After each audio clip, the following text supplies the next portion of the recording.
नमस्कार। आज मैं सूफी दर्शन की पृष्ठभूमि पर ये संवाद रख रहा हूँ। भारत विश्व के उन दुर्लभ भूभागों में से है जहाँ तरह तरह की धार्मिक आध्यात्मिक परंपराएं सह अस्तित्व पाती रही हैं, जैसे जैन धर्म, बौद्ध धर्म, नाथ संप्रदाय, भक्ति काल का पूरा दौर ही देख लें। ऐसी ही बहुरंगी परिवेश में सूफी मत का पदार्पण यहाँ होता है। सूफी मत का प्रारंभ इस्लाम की शुरुआत के साथ माना जाता है। 7वीं-8वीं शताब्दी में ही सूफी मत का मध्य एशिया के देशों में, इस्लामिक देशों में इसकी शुरुआत देखते हैं हम। सूफी दर्शन इस्लाम की रूह के रूप में जाना जाता है। उस दौर में हुआ ये कि वैभवशाली राज दरबारों में और सुख सुविधा वाले जीवन से परेशान होकर कुछ सरल हृदय वाले लोगों ने अपना ध्यान साधना संयम के क्षेत्र में लगाया और वही बाद में जाकर सूफी कहलाए। जहां इस्लामी शरिया कानून साधना के बाह्य स्वरूप के बारे में बात करता है, वहीं सूफी मत प्रेम और मानवता के जरिए हृदय की शुद्धता की बात करता है। सूफी शब्द की व्युत्पत्ति के बारे में कई विद्वानों की अलग अलग राय है।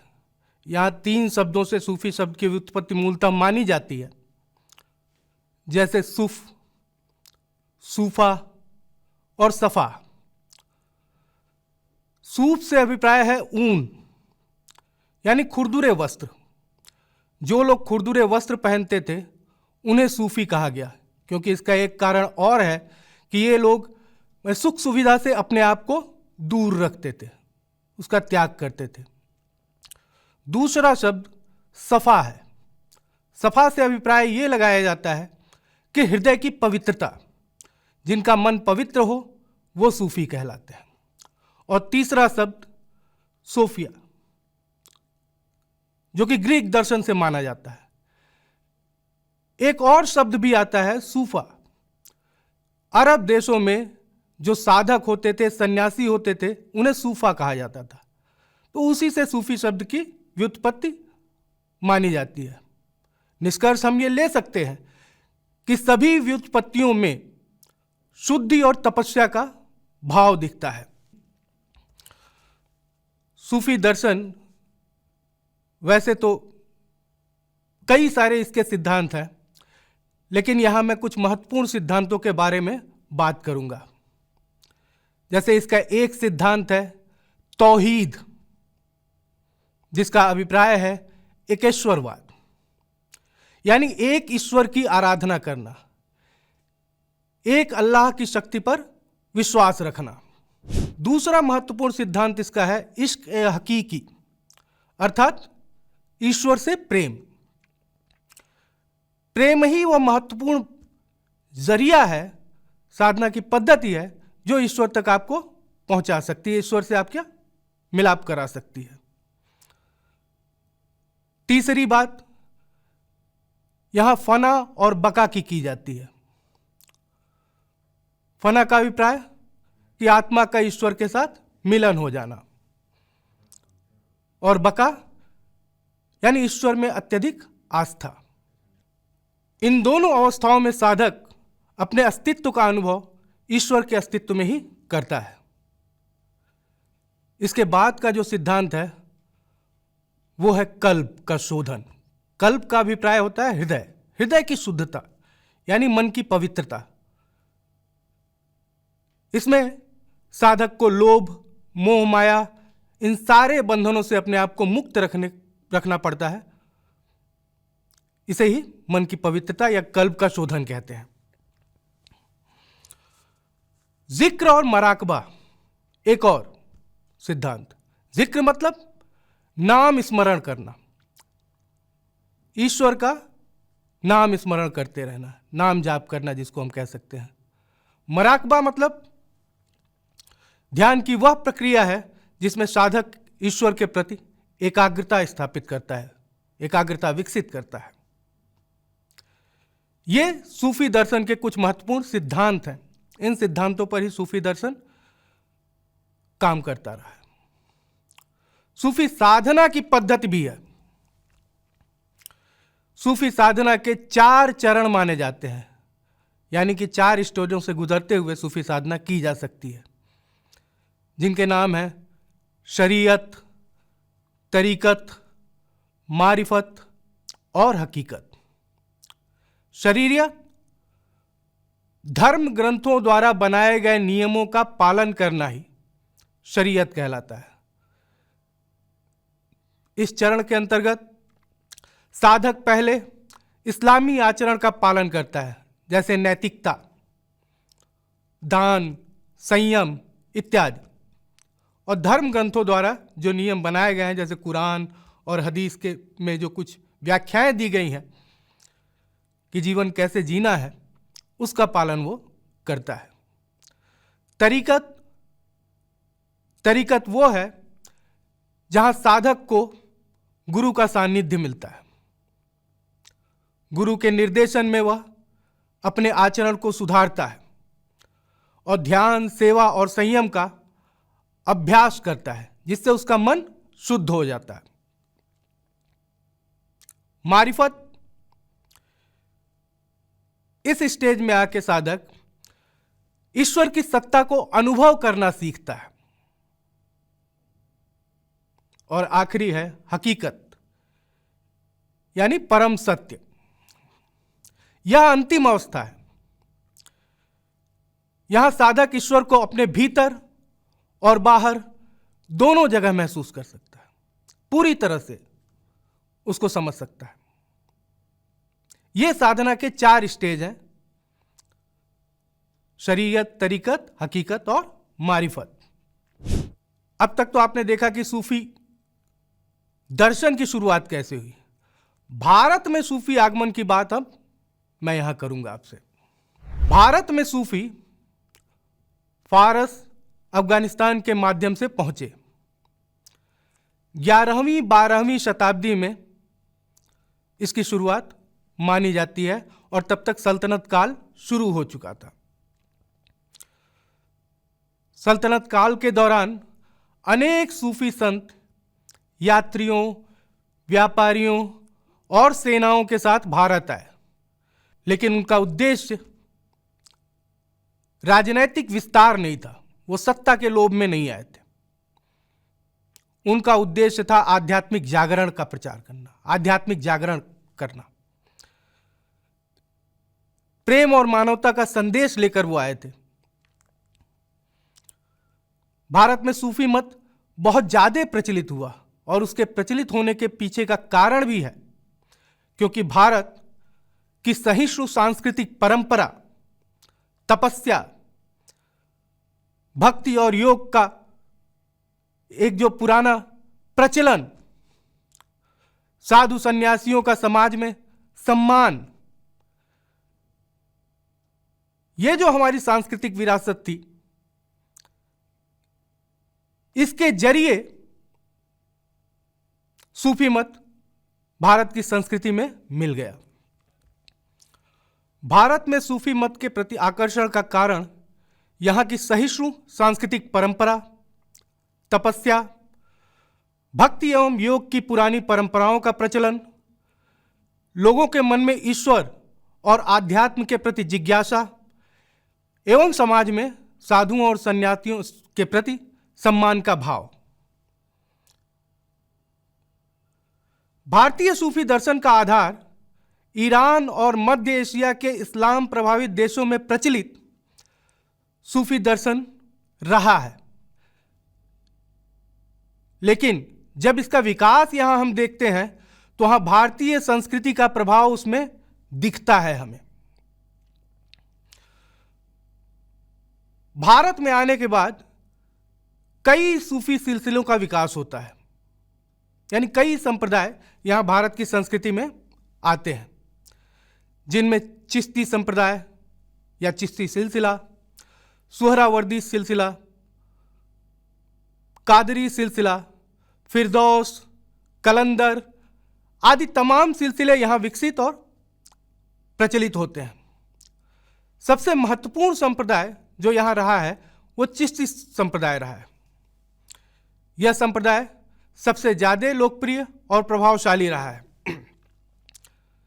इसकी स्थापना ख्वाजा मोइनुद्दीन चिश्ती ने की थी, जिनका कर्मस्थल अजमेर कहा जा सकता है। इस संप्रदाय ने हिंदू मुस्लिम दोनों संप्रदायों के समन्वय पर बात की, दोनों के सांस्कृतिक समन्वय पर जोर दिया। चिश्तियों ने अपने समाज के, अपने क्षेत्र की लोक भाषाओं को अपनाया और मोहब्बत का संदेश दिया, जिसकी वजह से वह जनमानस से गहरे जुड़े रहे। इसके और भी प्रचारक रहे हैं, जैसे कुतुबुद्दीन बख्तियार काकी, जिनका केंद्र दिल्ली रहा है, फरीदुद्दीन गंज शकर, जिन्होंने पंजाब में सूफी मत का प्रचार किया, निजामुद्दीन औलिया, इस नाम को हम अक्सर सुनते रहते हैं, जिनका केंद्र दिल्ली रहा है, और शेख हमीनुद्दीन नागौरी, जिन्होंने नागौर क्षेत्र में सूफी मत का प्रचार प्रसार किया। इसके बाद जो नाम आता है सिलसिला, वो सुहरावर्दी सिलसिला है। सल्तनत के दौर का सबसे प्रधान सिलसिला माना जा सकता है। बगदाद में इसकी शुरुआत शेख शहाबुद्दीन सुहरावर्दी ने की थी। भारत में इसके संस्थापक शेख बहाउद्दीन जकरिया थे। भारत में इनके अलावा मुख्य रूप से बहराम शाह और जलालुद्दीन तबरजी इसी सिलसिले के प्रमुख प्रचारक रहे हैं। इन्होंने सत्ता और शासन के सहयोग से इस्लाम के प्रचार प्रसार का कार्य किया, हिंदुओं को प्रेरित किया कि वो इस्लाम को अपनाएं, और यही ये चिश्ती संप्रदाय से अपने आप को अलग करते हैं। चिश्ती संप्रदाय ने प्रेम और सद्भाव का संदेश दिया था, हिंदू और मुस्लिम संस्कृति को एक करने की बात की थी, आपस में मिलाने की बात की थी। जबरन धर्म परिवर्तन उनका उद्देश्य नहीं था। वो समाज में प्रेम और आत्मिक सुख की बात करते हैं। सुहरावर्दी संप्रदाय यहां विरत था। सुहरावर्दी संप्रदाय में शासन और सत्ता के सहयोग से हिंदुओं को धर्म परिवर्तन के लिए भी प्रेरित किया गया। यही ये चिश्ती संप्रदाय से अलग होते हैं। चिश्ती सिलसिले ने प्रेम और मानवता के जरिए सूफी का प्रचार प्रसार किया। उन्होंने संगीत के माध्यम से, कव्वाली और समा के जरिए लोगों तक अपनी बात पहुंचाई। दान और लंगर की व्यवस्था भी वहां थी, सेवा भाव भी था। लेकिन सुहरावर्दी ने शरिया कानून को ज्यादा महत्व दिया। लंगर की बात यहां भी रखी जाती है। इसके बाद का जो संप्रदाय आता है वो है नक्शबंदी सिलसिला। इस सिलसिले का विकास 16वीं और 17वीं शताब्दी के बीच में होता है।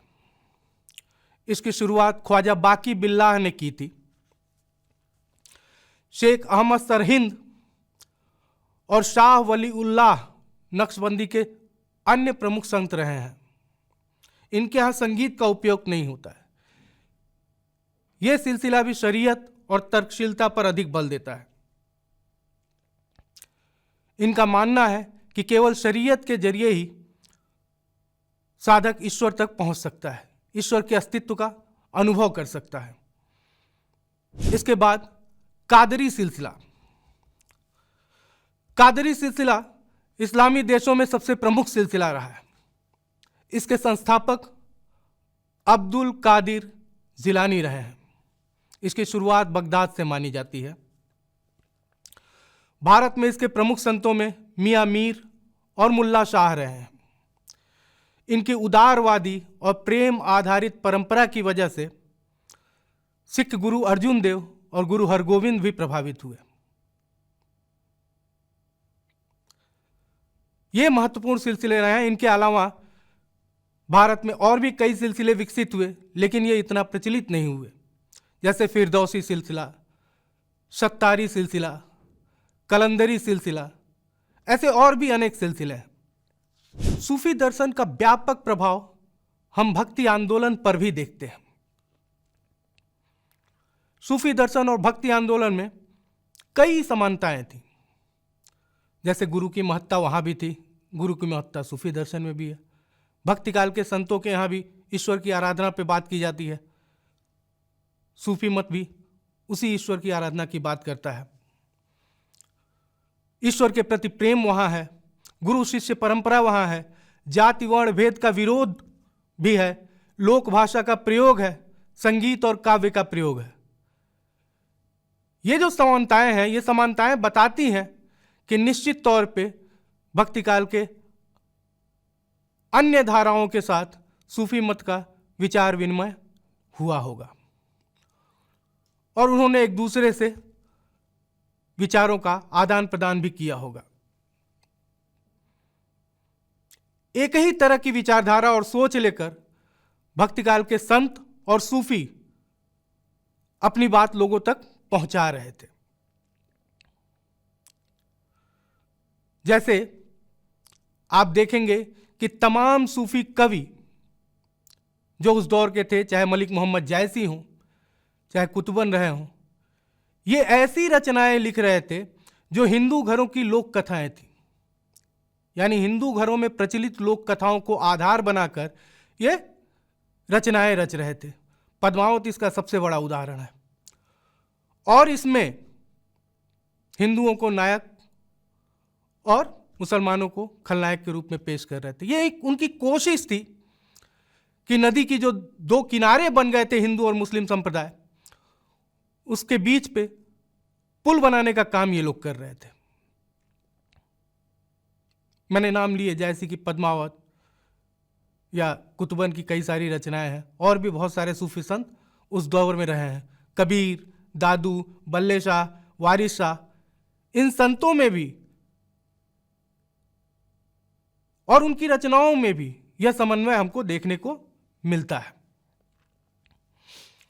हिंदू और मुसलमानों के बीच एकता का सूत्र बांधने की कोशिश ये कर रहे थे। सूफी दर्शन ने भारतीय कला, संगीत, साहित्य, वास्तुकला, भाषा को भी प्रभावित किया है। बल्कि हम मान सकते हैं कि कला, संगीत पर तो बहुत ज्यादा प्रभाव पड़ा है। भारत में कव्वाली और समा की परंपरा का विकास, ध्रुपद और ख्याल आदि, इन सब पर सूफी परंपरा का हमको प्रभाव दिखता है। सूफियों ने भारतीय भाषाओं का सहयोग लिया। हिंदी, उर्दू, पंजाबी, बंगाली, कश्मीरी, दक्षिणी इत्यादि को भी समृद्ध किया। अमीर खुसरो ने तुर्की, हिंदवी का मिश्रण सामने रखा। अमीर खुसरो ने हिंदवी, फारसी और तुर्की भाषाओं का अनोखा मिश्रण प्रस्तुत किया। दक्षिणी उर्दू का जन्म ही सूफी से माना जाता है। तो भाषा का एक अद्भुत समन्वय हमको यहां देखने को मिलता है। वास्तुकला पर भी इनका गहरा प्रभाव रहा है। जैसे जितने भी दरगाह बने हैं या जो जितने भी सूफी खानकाह रहे हैं, जितने भी सूफी खानकाह रहे हैं, उनकी स्थापत्य कला को अगर आप देखें तो हमको भारतीय संस्कृति और इस्लामिक कल्चर, इस्लामिक संस्कृति का मिश्रण एक देखने को मिलता है। जैसे निजामुद्दीन दरगाह, अजमेर शरीफ, बुखारी की दरगाहें, दक्कन की सूफी वास्तुकलाएं, इनकी स्थापत्य कला या इनकी वास्तुकला एक अलग तरह की वैशिष्ट्य लेकर चलती है, जिसमें भारत और फारस का मिश्रण देखने को मिलता है। दोनों संस्कृतियों के तत्वों का उन इमारतों पर प्रभाव दिखता है। आधुनिक समय में जब धार्मिक कट्टरता बढ़ती दिखाई देती है तो सूफी दर्शन अपने संदेश, प्रेम, शांति, सह अस्तित्व और मानव एकता के कारण और भी प्रासंगिक हो गया। आज के दौर में अत्यंत लोकप्रिय होने के बावजूद कुछ इस्लामिक विद्वानों ने अत्यधिक रहस्यवादी होने के कारण इसे गैर इस्लामिक भी कहा है। जो शासन के लोग हैं यानी कि राजनीतिक सत्ताएं, ये भी कभी कभी सूफी दर्शन की जनप्रियता से अपने आप को असहज महसूस करती हैं। और आज के दौर में, आधुनिक काल में, इसका वाणिज्यीकरण या सतहीकरण कर दिया जा रहा है। यह भी एक चिंता का विषय बना हुआ है। लेकिन तेजी से जो बढ़ती हिंसा है, कट्टरता है, वैश्विक स्तर पर हिंसा बढ़ी है, अस्तित्वगत जो चिंता है, तनावग्रस्त जीवन है, इन परिस्थितियों ने सूफीवाद को और भी अधिक महत्वपूर्ण बना दिया है। सूफी दर्शन में जो प्रेम की सार्वभौमिकता है, मानव एकता की बात है, अंतर्मन की शक्ति, करुणा और क्षमा जैसे विचार आधुनिक समाज को नई दिशा प्रदान कर सकते हैं। सूफी दर्शन ने देशों और संस्कृतियों को जोड़ने का काम किया है। तुर्की, ईरान, भारत, पाकिस्तान, उत्तर अफ्रीका जैसे जगहों पर इसका प्रभाव पड़ा है और यह दर्शन एक परंपरा के रूप में आज भी जीवित है। निश्चित तौर पे इसका महत्व तो है ही। आज जब सांप्रदायिकता जैसी बुराइयां हमारे सामने मुंह बाए खड़ी हैं, ऐसे में हमें लगता है कि सूफी दर्शन को लोगों तक और भी पहुंचाया जाना चाहिए। सूफी दर्शन इस्लामी आध्यात्मिक परंपरा का वह अनमोल पक्ष है जिसने धर्म को केवल नियमों का पालन नहीं बल्कि प्रेम, अनुभूति और नैतिक जीवन का माध्यम बनाया है। सूफी दर्शन की मूल शिक्षा बहुत ही सरल है। ईश्वर तक पहुंचने का सबसे सुंदर मार्ग मानवता और प्रेम है। यही कारण है कि यह दर्शन समय, स्थान और संस्कृति की सीमाओं को लांघते हुए वैश्विक स्तर पर लोगों को आकर्षित करता है। सूफी संतों ने धार्मिक संप्रदायों की विविधताओं से ऊपर उठकर मानवता को प्राथमिकता दी। भारत में सूफी दर्शन की पृष्ठभूमि मूलतः संवाद, समन्वय और आध्यात्मिकता की कहानी है।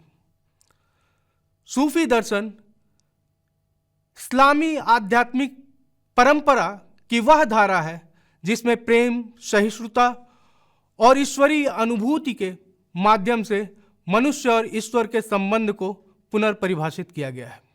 सूफी दर्शन इस्लामी आध्यात्मिक परंपरा का वह अनमोल पक्ष है जिसने धर्म को केवल नियमों का पालन नहीं बनाया बल्कि प्रेम, अनुभूति और नैतिक जीवन का माध्यम बनाया। इसकी पृष्ठभूमि विविध धार्मिक, सांस्कृतिक और दार्शनिक परंपराओं से गूंथी हुई है। यह न केवल ईश्वर के साथ मनुष्य के व्यक्तिगत संबंध को पुनः परिभाषित करता है बल्कि समाज में सहिष्णुता, भाईचारे और मानवता की भावना को भी पुष्ट करता है। यही कारण है कि यह दर्शन समय, स्थान और संस्कृति की सीमाओं से परे जाकर आज भी विश्व भर में लोगों को आकर्षित करता है। सूफी संतों ने धार्मिक, सांप्रदायिक भेदों से ऊपर उठकर इंसानियत और मानवता को प्राथमिकता दी। उनके खानकाहे जिसका अभिप्राय है आश्रम, जहां वो रहते थे, जहां उनकी आराधना चलती थी, उनके खानकाहे हर वर्ग हर जाति के लिए खुली रहती थी। और जितने भी मैंने सिलसिलों के नाम लिए, चाहे वो चिश्ती सिलसिला हो, सुहरावर्दी सिलसिला रहा, सबके यहां अपने खानकाहे होते थे। ये धर्म और जाति देखकर अपने आश्रमों में, अपने खानकाहों में लोगों के लिए लंगर नहीं लगवाते थे। ये इंसानियत के नाते लंगर लगवाते थे, जहां अमीर, गरीब, हिंदू, मुसलमान, कोई भी धर्मावलंबी मुफ्त भोजन कर सकता था। इनके इस प्रयास के कारण ही समाज में सद्भाव, सहिष्णुता और भाईचारे की भावना मजबूत हुई। भारत में सूफी दर्शन की पृष्ठभूमि मूलतः संवाद, समन्वय और आध्यात्मिकता की कहानी है। सूफी संतों ने इस भूमि के आध्यात्मिक इतिहास में प्रेम, शांति और सहिष्णुता का नया अध्याय जोड़ा। उन्होंने धर्म और संस्कृति के बीच सेतु का कार्य किया, जन सामान्य को ईश्वर प्रेम और मानवीय मूल्यों से जोड़ा और भारतीय समाज को एक नई सांस्कृतिक एकता प्रदान की। सूफी दर्शन इस्लामी आध्यात्मिक परंपरा की वह धारा है जिसमें प्रेम, सहिष्णुता और ईश्वरीय अनुभूति के माध्यम से, अर्थात ईश्वर की आराधना करते हुए, मनुष्य और ईश्वर के संबंध को पुनर्परिभाषित किया गया है। इसकी पृष्ठभूमि इस्लामी ग्रंथों, दार्शनिक परंपराओं और सांस्कृतिक आदान प्रदान का संगम है। भारतीय उपमहाद्वीप में सूफी दर्शन ने न केवल धार्मिक रूढ़ियों को चुनौती दी, यानी हिंदू या इस्लाम दोनों संप्रदायों में जो रूढ़िवादी परंपराएं थीं, उस पर ये व्यंग रूपी प्रहार कर रहे थे और उन्हें चुनौतियां दी। सामाजिक समानता और सांस्कृतिक समन्वय के लिए नए मार्ग खोले। आधुनिक विश्व में इसका और भी अध्ययन, पठन पाठन जरूरी हो जाता है, जब इस विकट दौर में हमें प्रेम, मानवता और संस्कृति को बचाने की जरूरत है।